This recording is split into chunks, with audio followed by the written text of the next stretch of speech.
And the starter for today, are you ready for it? All one of you are asking this question, but I'm still going to answer it. Cremation.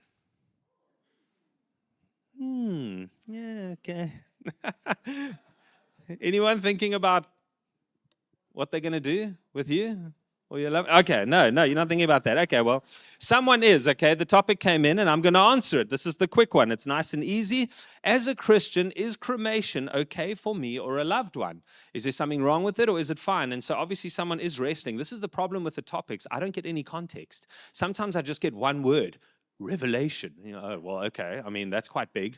And sometimes it's like an essay. And so this one was a one-worder, so I'm going to tackle it the best I know how quickly. There isn't any scriptural command for or against cremation. Did you know that? Okay, so it's good to go. But this might be interesting for you to know. There's no scriptural command for or against burial either. No, true story.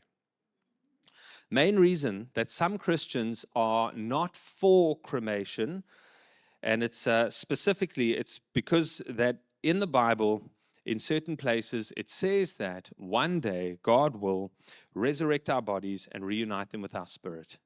And for some people, they would prefer for their bodies to be in more or less one place.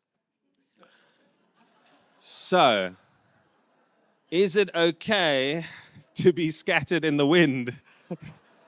Or not? Maybe if you're on a mantle or something like that, a mantle. Anyway, so I'm going to try and tackle this really briefly and from a logical point of view, if I can. Okay, the bodies of Christians who died 1,000 years ago have completely turned into, you are so right. Cremation does nothing but speed up the process, okay? We can say ashes to ashes and dust to dust, okay? Here's the thing. Just because a body is dust, it doesn't prevent God from being able to resurrect that body. He created us and He can recreate us. No problem. The fact that a body's been cremated doesn't make it any more difficult for God to resurrect that body. Are you with me? So the issue, the quick one, of burial or cremation falls inside that sort of folder that we should all have called Christian freedom. And in that folder, we can realize this is not a sin, but I want to seek God for wisdom, and I want to live by the conviction that I sense over that thing. Does that make sense? So it falls within that. So cremation or burial, it's not a sinful issue or anything. It's not a going against God or against the Word of God in any way. So let that be something, you think about for your future, I guess. For the future of your pets. I'm not sure.